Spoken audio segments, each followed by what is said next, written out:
Graça e paz, igreja. Saúdo a todos com a paz do Senhor e convido a todos que estão assistindo essa transmissão a iniciarmos mais uma quarta doutrinária. E neste momento eu convido a toda a amada igreja que está assistindo a esse vídeo a junto comigo orarmos ao nosso Deus para iniciarmos esse momento de culto ao nosso Senhor.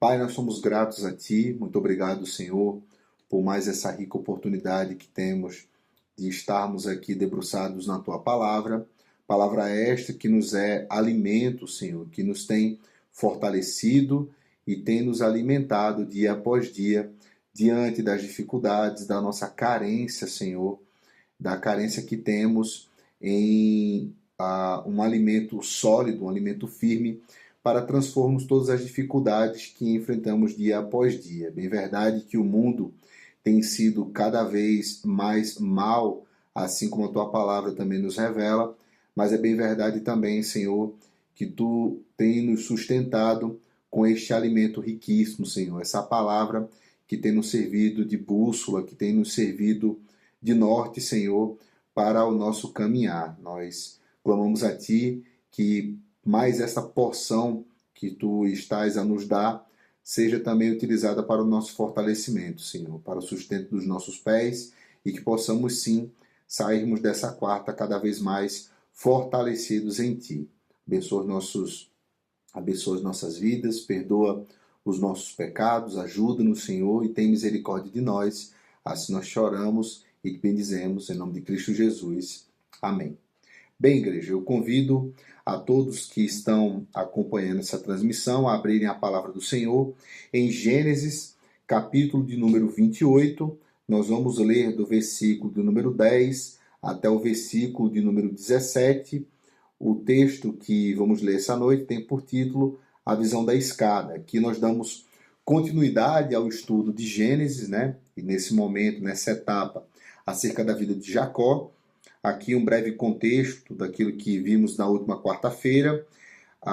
Isaac ali ele chama a Jacó e o abençoa e direciona para que ele vá ali para uma terra, e mais especificamente a terra ali em que habita o seu tio Labão, que é irmão ali da sua mãe Rebeca, e que ali Jacó ele possa tomar uma das mulheres por esposa. Então, o texto anterior a este tem esse direcionamento, tem esse apontamento, essa bênção dado por Isaac, o direcionamento para que seu filho Jacó ele possa partir para essa terra.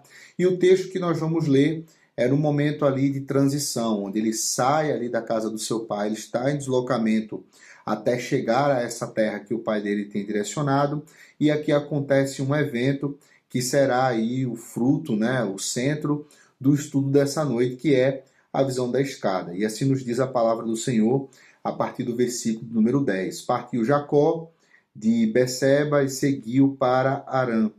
Tendo chegado a certo lugar, ali passou a noite, pois já era sol posto.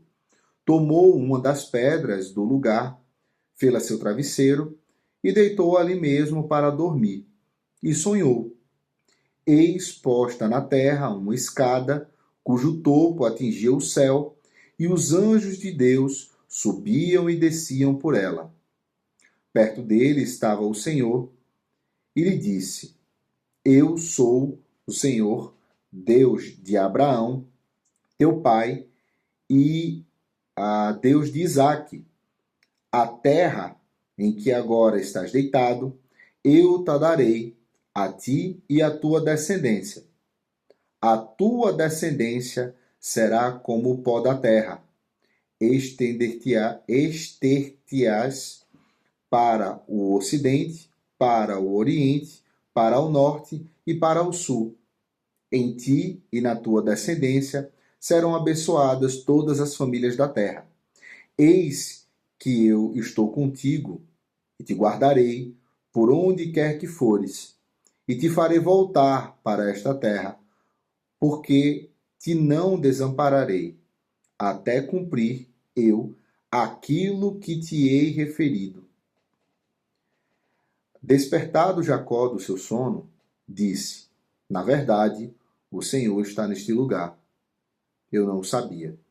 E, temendo, disse: Quão temível é este lugar! É a casa de Deus, a porta dos céus. Amém?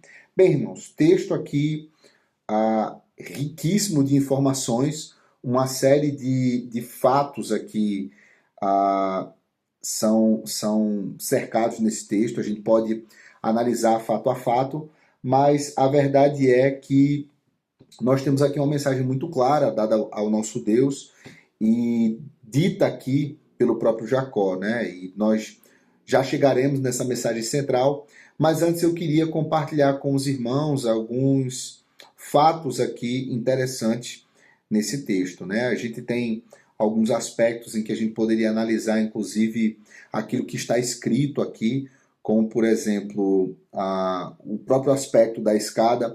É óbvio que as nossas mentes elas são dadas a imaginarmos talvez uma escada de madeira, uma escada simples, onde ela é colocada de um ponto e precisa subir e descer dela de uma forma, mas na verdade, quando a gente analisa, né, as escrituras, a gente retoma aqui os originais, essa escada ela se dá mais ou menos com uma visão de uma rampa.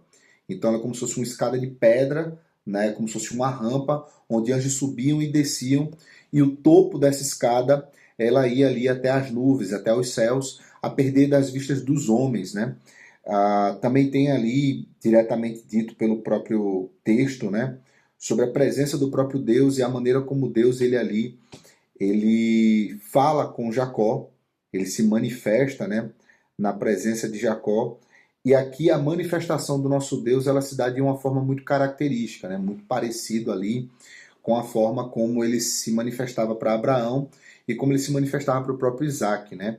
Quando Deus ele cita a Abraão e ele cita a Isaac, falando ali diretamente com Jacó, aqui ele encerra uma maneira, digamos assim, uma forma em que o nosso Deus ele seria conhecido por muitas outras gerações, que é o Deus de Isaac, o Deus de Abraão, o Deus de Isaac e o Deus de Jacó, porque ele aparece dessa forma, né, de uma forma citada muitas vezes pelo próprio Deus no momento em que ele aparece para esses homens. Então, com Abraão, ele fala que ele é o eu sou, eu sou, e ele cria um primeiro relacionamento. Com Isaac, ele já cita a Abraão, então fala, olha, eu sou o Deus de Abraão, teu pai.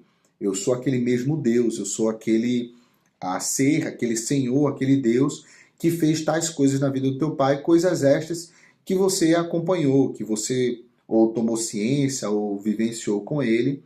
E aqui em Jacó não é diferente. Ele fala, olha, eu sou aquele Deus. Certamente Jacó cresceu escutando os feitos do Senhor na vida do seu avô, na vida do seu pai, e certamente assim como Isaac viu algum desses feitos na vida de Abraão, Jacó também se apercebeu de alguns desses feitos na vida do seu pai. Então, quando Deus ele se manifesta aqui para Jacó, ele deixa bem claro de onde vem aquele sonho, de onde vem aquela visão, e que tipo de manifestação é aquela que está acontecendo na vida de Jacó. Não é um anjo que fala com ele, não é uma visão que ele tem através de um sonho, não é um sonho qualquer, é o próprio Deus que se manifesta e que fala com Jacó através do sonho. Ele deixa claro isso nessa citação, olha, sou eu mesmo, eu sou o Deus de Abraão e de Isaac, e aqui ele reforça, teu pai, eu sou esse Deus. Eu sou aquele em que você cresceu ouvindo, eu sou aquele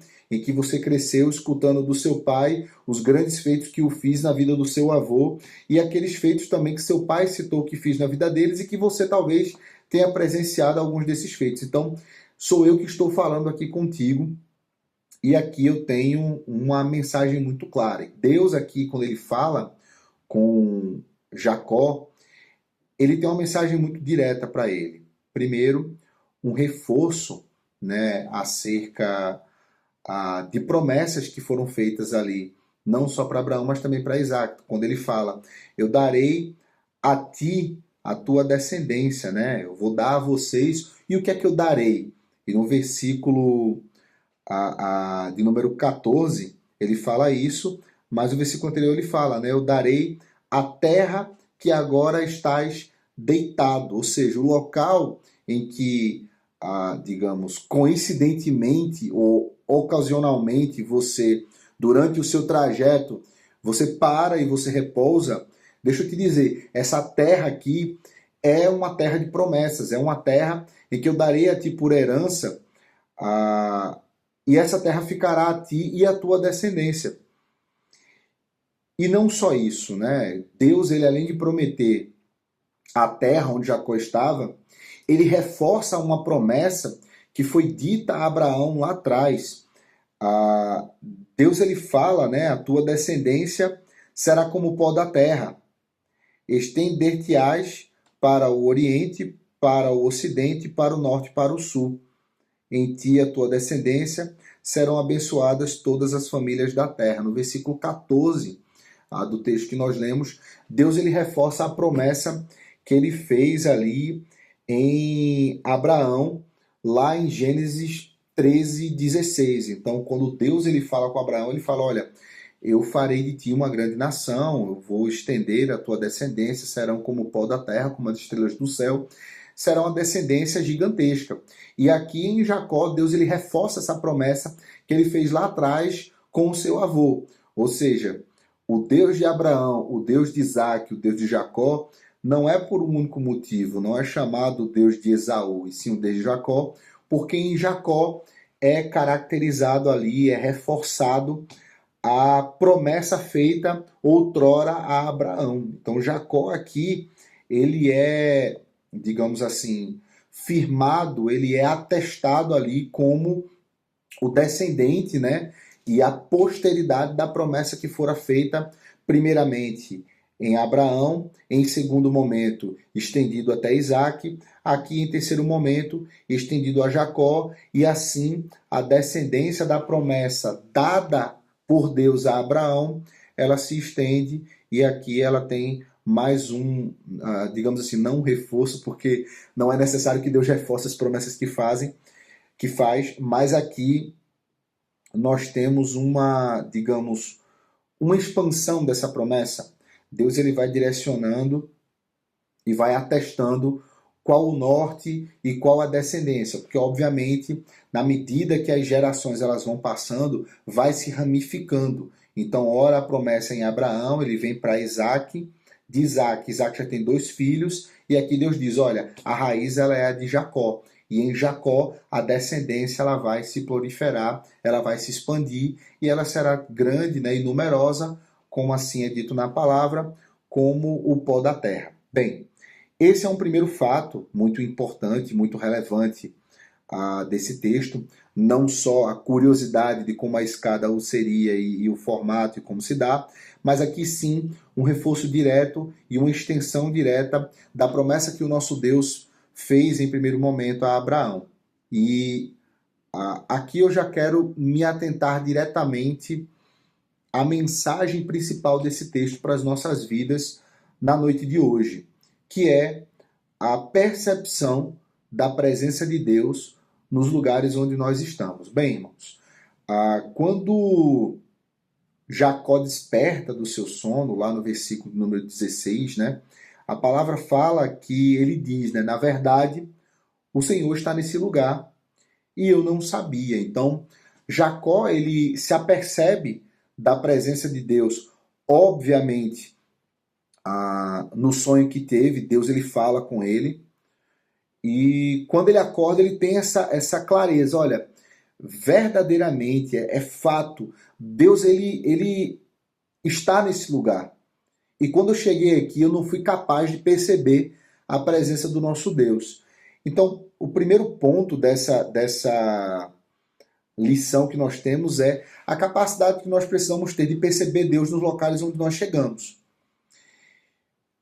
Diferente de Jacó, nós temos o Espírito Santo em nossas vidas. Nós temos o próprio Deus como um dos seres da Trindade, um dos 3 sujeitos ali, personagens, 3 pessoas, né, 3 personas ali da Trindade, Deus Pai, Deus Filho e Deus Espírito Santo. Nós temos um destes que habita em nós. E este que habita em nós é o próprio Deus.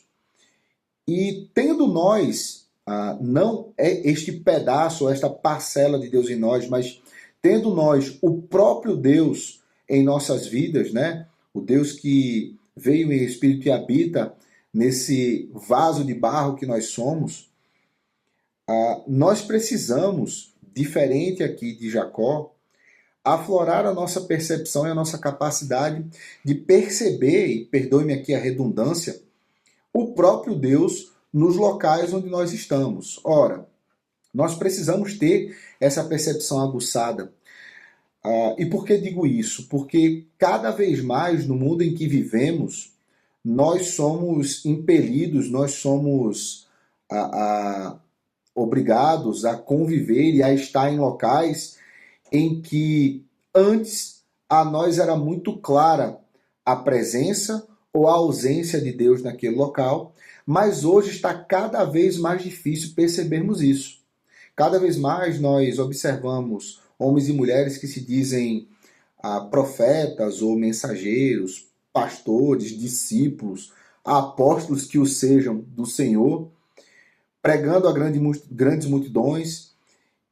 E, na verdade, nós precisamos perceber se a presença de Deus está ou não naquele lugar. Nós vemos cada vez mais igrejas que vão surgindo com, digamos assim, uma releitura modernizada do que seria o evangelho ou do que seria a forma de se pregar a palavra. E nós precisamos ter a capacidade de percebermos a presença ou não de Deus naqueles lugares. Veja, eu não estou aqui dizendo nem que sim, nem que não. Não quero aqui ser leviano e apontar a pessoa A, a pessoa B, ou a igreja A ou a igreja B. Não vem ao caso. O que eu quero trazer aqui, a reflexão da igreja é: nós precisamos ter a capacidade de perceber a Deus. Nós precisamos ter a capacidade de perceber a Deus nas falas dos outros homens. Homens e mulheres que têm, através das mídias sociais, através de ferramentas como essa que nós estamos utilizando essa noite, tem a capacidade de pregar a multidões, sem sair das suas casas ou de qualquer lugar que estejam. Nós precisamos ter a capacidade de assistir um vídeo, uma pregação, um story, ou seja lá o que for, um Reels, e entender se ali tem palavra de Deus ou não. Nós precisamos compreender e ter essa capacidade, não só de percebermos o histórico ou a fama que aquela pessoa tem, que sim, é importante avaliar a conduta, é importante avaliar o histórico e a vida dessas pessoas, sim, porque se administram coisa tão preciosa como é a palavra, precisam seguir em retidão de acordo com o que a palavra direciona. Então, sim, é importante. Porém, nós temos que ter os nossos ouvidos aguçados e a nossa percepção aguçada para compreendermos aquilo que é dito. O Espírito Santo que habita em nós, ele nos dá essa capacidade de entendermos não só o que a palavra fala, através de sua leitura. Então, o Espírito Santo ele nos auxilia nisso. Ele não só nos auxilia na nossa oração, para que Deus possa compreender aquilo que temos a falar, porque muitas vezes nós não sabemos, nós não oramos adequadamente, e o Espírito Santo sai ao nosso socorro nesse momento. Mas ele também nos dá a capacidade de compreendermos aquilo que é pregado, aquilo que é dito. E sim, irmãos, eu estou falando aqui sobre a percepção de Deus nesses lugares. Nós precisamos ter essa capacidade, não só em lugares físicos, que eu já vou adentrar nesse segundo aspecto, mas eu quero me ater aqui agora, nesse primeiro momento, naquilo que é falado, naquilo que é transmitido, naquilo que é propagado. Nós precisamos ter a capacidade de ter esse feeling, assim como Jacó aqui o teve, através da revelação do seu sonho, e talvez aqui num sentimento que foi tido em seu corpo. Ele desperta do sonho e ele tem a primeira percepção. Na verdade, o Senhor está nesse lugar e eu não sabia. Então, algo físico, algo espiritual tomou a vida de Jacó naquele momento, que fez ele ter essa percepção. Ora, nós temos essa espiritualidade em nossas vidas constantemente. Como eu falei, o Espírito Santo está em nós. ele precisa estar vivo o suficiente, aquecido o suficiente, ativo o suficiente em nossas vidas para que essa nossa percepção ela seja cada vez mais aflorada. Bom, em segundo ponto, mas aqui sendo, digamos assim, em segundo plano, mas sendo o mesmo ponto, ele segue falando no versículo 17. E temendo, disse: quão temível é este lugar! É a casa de Deus, a porta dos céus. E aqui, irmãos, eu quero falar sim de lugar físico. Jacó, ele percebe a presença de Deus e em seguida ele atribui o seu temor àquele local também. E aqui eu trago uma reflexão que temos que fazer acerca da casa de Deus, acerca da nossa igreja. E aqui sim quero falar do ministério da igreja Viva a Geração. O quanto nós precisamos ser zelosos para com a casa do Senhor, e digo aqui não só de cuidado físico para com a nossa igreja, que sim é muito importante, isso demonstra um cuidado para com aquilo que é de Deus. Estamos cuidando de um ambiente físico, de um ambiente espiritual, de paredes, de cadeiras, sim, de pessoas, de almas, sim, e tudo isso é muito importante, porque demonstra onde o nosso coração está na obra do nosso Deus. Não adianta eu dizer que eu cuido da obra, não adianta eu dizer que eu zelo pelas pessoas, se eu não tenho um cuidado com o ambiente em que essas pessoas estão presentes para poder se alimentar da palavra. Então sim, irmãos, é importante nós zelarmos pela casa do nosso Deus. Isso é um fato. Não vamos ficar aqui de falso moralismo, dizer o tempo todo, as paredes, os tijolos não têm valor. É verdade, eles não são o essencial. Mas também é verdade que nós precisamos cuidar. Nós precisamos ter um zelo muito grande pela casa do nosso Deus. E aqui eu não quero falar só sobre zelo e cuidado, mas eu quero falar sobre temor, sobre como nos apresentamos, sobre como entramos na igreja, sobre como nos preparamos para ir aos cultos, sobre como chegamos e como permanecemos, sobre a atenção que é dada àquele local, naquele momento, sobre o zelo que temos com os pregadores, com os ministros, com as pessoas que estão ao nosso redor, prestando atenção no culto, sobre a nossa atenção, sobre aquilo que a nossa mente se ocupa no momento do culto. E aqui clama a Deus por misericórdia, irmãos, porque não falo essas coisas pensando em A, B, C ou D. Eu falo essas coisas pensando na minha própria vida e clamando pela misericórdia do Senhor, porque a partir de mim e que comece em mim isso, essa reflexão ela tem que vir nas nossas vidas. Como me apresento, como chego, como permaneço no culto, a minha cabeça está voltada para a palavra, a minha postura ela se preocupa não só com aquilo que o pregador olha, mas com aquilo que os nossos irmãos estão ao redor estão prestando atenção. Nós somos exemplos na vida de muitos outros, não só nos visitantes que talvez não nos conheçam, mas na vida de muitos outros irmãos que talvez nos conheçam até demais. Então, o temor de estar na casa do nosso Deus também se dá em como nos apresentamos ao entrar na igreja. Aqui Jacó ele fala, e o texto é muito claro, e temendo disse, quão temível é este lugar. É a casa de Deus, a porta dos céus. A nossa igreja é um pedaço do céu, é um local onde nós estamos entrando e estamos ouvindo a palavra do nosso Deus. Nós não podemos deixar de acreditar naquilo que a palavra fala. No momento em que o louvor inicia, nós estamos sim louvando a Deus, mas também é um momento em que Deus toca nos nossos corações. No momento em que o pregador ele ministra a palavra, Deus ele se apropria daquele momento para tocar nos corações e mandar a sua mensagem, falar a sua palavra e trazer ao rebanho aquilo que é necessário para que saiamos dali alimentados, admoestados, direcionados, orientados, disciplinados. E nós precisamos nos aperceber disso. O temor à casa de Deus, ele é tão importante quanto a adoração que nós fazemos ao nosso Deus, quanto a atenção que nós prestamos no momento de culto.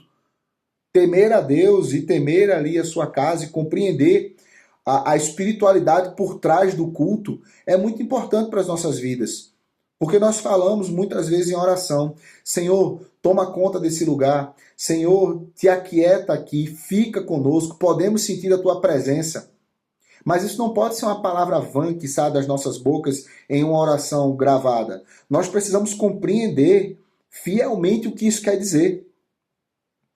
E estando isso na igreja, praticado na igreja, aqui se estende em todos os locais que nós estamos. Se estende para as nossas casas, se estende para o nosso ambiente de trabalho, se estende para a escola onde estudamos, para a faculdade que fazemos, para qualquer lugar que nós venhamos a visitar ou a estar, porque nós carregamos a presença do nosso Deus em nossas vidas com o Espírito Santo que está em nós. E no momento em que adentramos esses locais, a presença de Deus também estará ali, irmãos. Precisamos nos atentar na percepção da presença do nosso Deus e no temor que vem com essa presença. Não é simplesmente ter medo. Eu não estou falando de terror. Eu estou falando de temor. Eu estou falando de respeito. Eu estou falando de súplica. Eu estou falando de entendermos a essência espiritual de um culto. Quando o nosso Deus, ele se faz presente no meio do seu povo.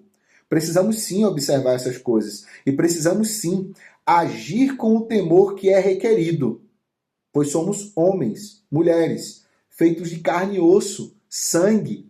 Somos, como a palavra fala, um vaso de barro, sem valor nenhum. Mas no momento de culto, no momento de ministração, estamos diante da presença do Deus Criador do universo, Senhor dos céus e da terra, o Alfa e o Ômega, o princípio e o fim. Ele se faz presente naquele local. Precisamos sim observar isso e termos a compreensão de que precisamos adentrar a casa do nosso Deus com muito temor em nosso coração, com reverência e com adoração a Ele que é digno de toda honra, de toda glória e de todo louvor. Sim, mas também de todo temor por parte do seu povo. Amém? Bem, dito isto, encerro a palavra dessa noite. Espero que essa palavra encontre guarida em seus corações, assim como encontrou no meu. Espero que o Espírito Santo ele possa lhe ajudar, assim como tem me ajudado, a meditar nessa palavra e a compreender aquilo que é necessário para nós a crescermos o crescimento que procede do nosso Deus e que possamos refletir e crescer cada vez mais, sim em adoração, sim em respeito, mas em reverência e em temor ao nosso Deus. Amém? Vamos orar mais uma vez para encerrarmos o estudo dessa noite. Pai, nós somos gratos a Ti. Muito obrigado, Senhor, pela Tua palavra lida, Tua palavra aqui explicada, decifrada. E eu sou grato a Ti, Senhor, porque o Teu Espírito Santo, Ele saiu em meu socorro, Ele saiu, Pai, aqui em meu auxílio e me ajudou a passar aos irmãos a mensagem que Tu primeiro tocaste em meu coração. Obrigado, Senhor, pelo Teu cuidado, pelo Teu zelo para com a nossa igreja, para com o nosso rebanho. E queremos aqui clamar também, Senhor Deus, que Tu aflore em nós cada vez mais e mais o cuidado, o zelo e o temor que precisamos ter para contigo, Senhor. Muito obrigado, Pai, por tudo que Tu tem nos ofertado, por tudo aquilo que Tu tens feito em nosso meio. Nós somos gratos a Ti, Deus. Pedimos a Ti mais uma vez perdão, Senhor, pelos nossos pecados e nos ajuda, Deus, a crescermos dia após dia o crescimento que procede de Ti. Fica conosco e nos abençoa. Em nome de Cristo Jesus. Amém. Paz seja contigo, meu irmão.